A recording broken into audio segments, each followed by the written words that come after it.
नमस्कार सभी देखने वाले और सभी मित्रों को, सभी चाहने वालों को, सभी गुरुजनों को प्रणाम।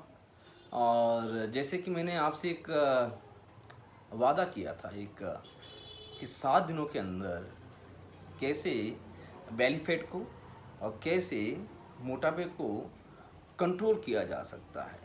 तो नमस्कार विकास जी, विवेक जी, कैसे हैं आप? तो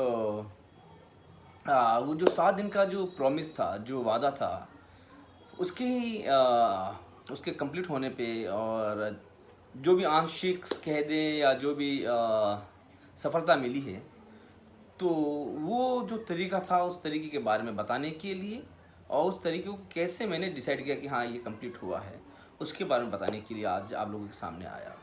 तो जैसे मैंने पहले कहा था कि इस लॉकडाउन के पीरियड के अंदर मैंने कुछ महीनों से योग और आसन और प्राणायाम ये सब छोड़ दिए थे।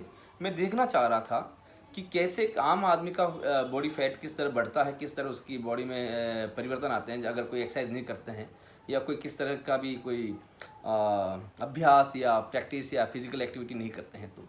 तो मैंने देखा कि मेरा वेट बहुत अच्छा खासा बढ़ चुका था, करीब करीब 78 और 79 के आसपास हो गया था, जबकि मेरा वेट जो रहता है वो 68 और 69 70 के आसपास रहता है, इससे ज़्यादा नहीं रहता है। और जो मेरी कमर थी वो 36 से ज़्यादा हो चुकी, 36 इंची के आसपास हो चुकी थी। तो जब मुझे ये लगा ये बहुत ज़्यादा हो गया, जबकि मेरी कमर 32 और 30 और 32 के बीच में रहती है। तो ये इतना बड़ा फ़र्क देखकर मुझे भी बड़ा ताजुब हुआ और मैंने कहा कि चलो। तो एक मुझे ये था क्योंकि अक्सर मैं जब भी यूरोप वगैरह जाता हूँ तो उससे पहले मैं इतना ध्यान नहीं देता हूँ और मुझे जाने से जस्ट 8-10 दिन पहले मैं प्रैक्टिस करना शुरू करता हूँ। देन आफ्टर वो रिजल्ट आ जाता है। तो मुझे एक अपने आप को कॉन्फिडेंस तो था, लेकिन इसमें कई चीज़ें और भी थी जो मैं आप लोगों के साथ में शेयर भी करूँगा। और आप ये जो चीज़ किस तरह किया गया है इसका आप वीडियो ऑलरेडी यूट्यूब पे, फेसबुक पे दिए हुए हैं, तो आप उसको भी देख सकते हैं। उससे थोड़ा सा आपको प्रेरणा भी मिल जाएगी, आपको कुछ ट्रिक्स भी आपको समझ में आ जाएंगी। मैंने ये कैसे ये अनुभव किया कि मेरा बेली फैट कम हुआ है, तो इसका एक सीधा सा आपको मैं बता देता हूँ कि तरीका है। हम जो योगियों के पास में है, हम लोग जो नोली क्रिया और जो अग्निसार क्रिया वगैरह करते हैं, अगर उसके लिए हमारा पेट तैयार नहीं है तो हमें मालूम चल जाता है कि हाँ पेट बढ़ गया है। कई लोगों को तो ये होता है कि जब बहुत ज़्यादा मोटे लोगों की बात नहीं करता, उनको तो ये भी नहीं समझ में आता कि उनके अंडरवियर का कलर कौन सा है लेकिन जो थोड़ा बहुत भी जो फेट बढ़ जाता है जिन लोगों का, तो उनकी जो बेल्ट होती है अंडरवियर की वो मुड़ने लगती है। तो इससे आप अंदाज लगा लीजिए कि ये गलत जा रहा है, ये दिशा गलत है। मेरे साथ में भी ऐसा ही होना शुरू हुआ था।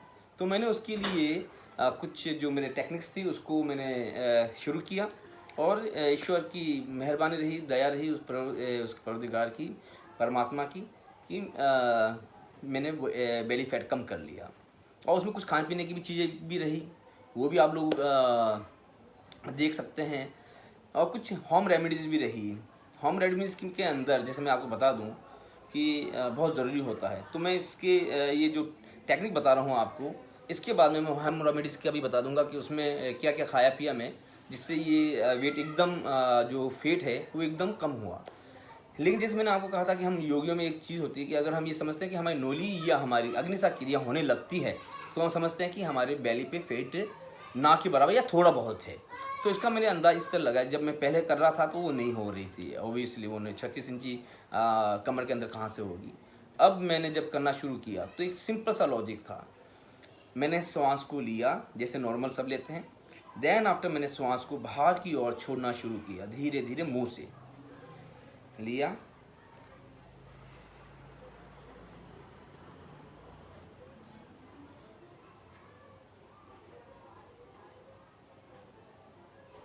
ये अगर आपकी पसली दिखने लगती है और पेट अंदर की तरफ खींचने लगता है, तो आप समझ लीजिए कि आपने जो मेहनत की है वो ज़ाया नहीं गई, वो गलत दिशा में नहीं गई और आपकी मेहनत सफल हुई। तो ये जो तरीका था, इससे मुझे ये मालूम चल गया कि हाँ, और फिर मैंने इंची टेप से भी नाप लिया तो वो कंफर्म हो गया कि बेली फैट कम हुआ।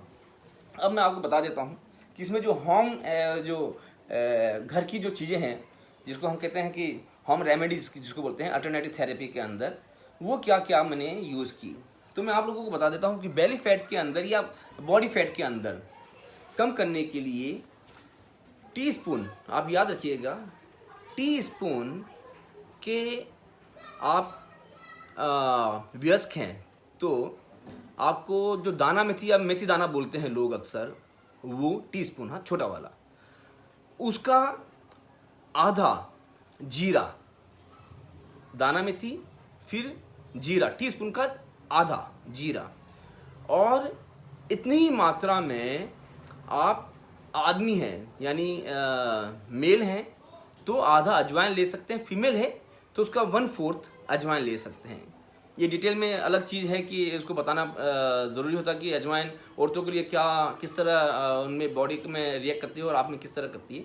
तो आप आदमी हैं तो आधा टीस्पून आप अजवाइन ले सकते हैं, और 1/4 आपको सेंधा नमक या जो बोलते हैं उसको वो। और ये जो आइटम हैं, ये आप 4 आइटम हैं, दाना मेथी, अजवाइन, जीरा और सेंधा नमक, ये 4 आइटम हैं। इन चारों को आप अपनी हथेली के अंदर रख लीजिए, और अगर हो सके तो नीम में पानी यानी नॉर्मल जो पीने योग्य हो पानी, हालांकि मैंने ये ऐसा नहीं किया, मैंने तो जो मटकी का पानी नहीं यूज़ किया, और जो तांबे में या जो पीतल के जो लोटे में जो पानी रखा हुआ था वो मैंने यूज़ किया था। तो उसको आपने फाकी ली रात को सोते वक्त, उसके बाद में आपको कुछ भी नहीं लेना है। इससे आपका इमीडिएटली जो अगर कॉन्स्टिपेशन की प्रॉब्लम है जिन लोगों को, उन लोगों को बहुत यानी पहले दिन से या दूसरे दिन से ही उनको इसमें फ़र्क नज़र आने लगता है। आपका पेट एकदम साफ होने लगता है सुबह सुबह, बिना किसी आपको कोई बहुत ज़्यादा मेहनत नहीं करनी पड़ेगी। कई लोग होते हैं सिगरेट पीते हैं, उसकी उनको हाजत होती है, या चाय पीते हैं, 2 चाय पीते हैं लोग, या कई अलग अलग चीज़ें करते हैं लोग, पानी का बहुत बड़ा लोटा या इस तरह करते हैं। तो लेकिन हम पानी तक तो हम सीमित रहते हैं, और चाय भी कुछ लोग करते हैं, तो चाय में भी कोई बुराई नहीं है। लेकिन हम ये कहते हैं कि आप थोड़ा सा अपने जो व्यवहार है जो जीवन में, उसमें आप थोड़ा सात्विक गुण ही रखें आप, तो ज़्यादा सही रहता है। तो मैंने ये किया, जो होम रेमेडीज है उसके अंदर, खाने पीने के अंदर मैं आपको एक चीज़ बहुत क्लियर बता देता हूँ। जब भी आपको वेट कम करना हो, ईमानदारी से बता रहा हूँ, बिना खाने पीने कंट्रोल के अंदर आप वेट कम नहीं कर सकते। आपको ये लगना चाहिए कि हाँ अभी थोड़ी भूख है, कुछ आधी चपाती या आधी रोटी मैं और खा सकता हूँ, या 1 रोटी और खा सकता हूँ, उस वक्त आपको बस करना है, ईश्वर का धन्यवाद देना है कि ईश्वर जो खाना हमें दिया है उसका बहुत बहुत उपकार, और ये खाना हमारे तन को लगे, ठीक है ना। और इसके अलावा मैंने जैसे आपको कहा था कि आप स्ट्रेच करना शुरू करें, बैकवर्डिंग, फॉरवर्डिंग, ट्विस्ट, जो मैंने आपको दिखा चुका हूँ इसमें, आप फेसबुक और यूट्यूब वगैरह पे सब जगह देख सकते हैं। उसके बाद में आपको जानुशिरासना, पश्चिमोत्तासना, भुजंगासना, ठीक है ना, ये बहुत बहुत ज़्यादा नॉर्मल पॉज हैं योग में, जिसको कोई भी कर सकता है। पहले दूसरे दिन तो लोगों को परेशानी होती है कि उनके काफ के अंदर, बैक ऑफ द नीज के अंदर थोड़ा सा खिंचा होता है, दर्द रहता है, लेकिन ये सिर्फ 2 या 3 दिन रहता है, उसके बाद में नहीं रहता, यकीन मानिए आप। और उसके बाद में आप हल्की हल्की रनिंग, जैसे बेबी स्टेप होता है, बिल्कुल बिल्कुल हल्के हल्के से आप दौड़ना शुरू करें। अगर आपकी इतनी भी उम्र है कोई फर्क नहीं पड़ेगा आपको, हल्का हल्का सा दौड़ना शुरू करें, कुछ मिनट, 2 मिनट, 3 मिनट, 5 मिनट, कुछ सेकंड बढ़ाते रहें। कम से कम दिन में या सप्ते में 3 बार ऐसा करना चाहिए। ये एक नॉर्मल तरीका है। इसमें ये कार्डियक एक्सरसाइज हो जाती है। जो लोग स्विमिंग करते हैं या जो ऑलरेडी रनिंग कर रहे हैं उनके लिए तो आसान है, जो लोग नहीं करते उनके लिए थोड़ा मुश्किल होता है। लेकिन आप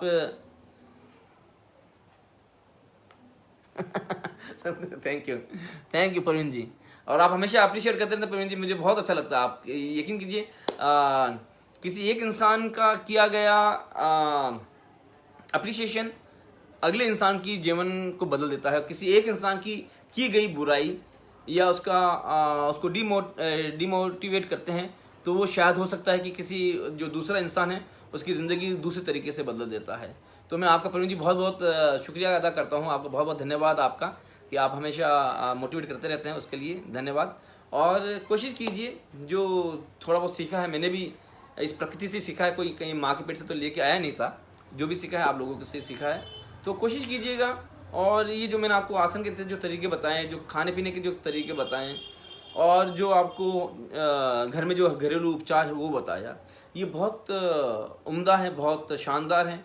और यकीन कीजिए कितना भी आपका बॉडी फैट है, अगर आप ये चीज़ करते हैं, मैं प्रॉमिस कर रहा हूँ, मैं वादा कर रहा हूँ, बहुत फ़र्क पड़ेगा। कम से कम आप मेडिकली तो हेल्दी रहेंगे। और इसी के साथ में अगर आपके कोई क्वेश्चन हो, कोई हो, तो आप मुझसे पूछ सकते हैं, ऑफलाइन ऑनलाइन, जब भी आपकी इच्छा हो। तो मैं आपसे आज्ञा लूँगा। धन्यवाद। ईश्वर आपका दिन मंगलमय करें, और आपका दिन नहीं, आपका जीवन सबका मंगलमय हो। नमस्कार।